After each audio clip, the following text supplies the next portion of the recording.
Alright, so I got this 3D printer from Bambu Lab. It's going to be the A1.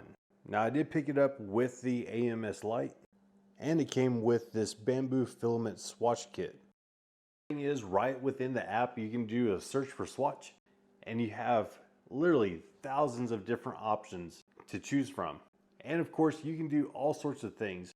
There are literally things for your kitchen, your shop, little trinkets and stuff for like your kids that require no 3D modeling. You can literally just choose it, print it, and go.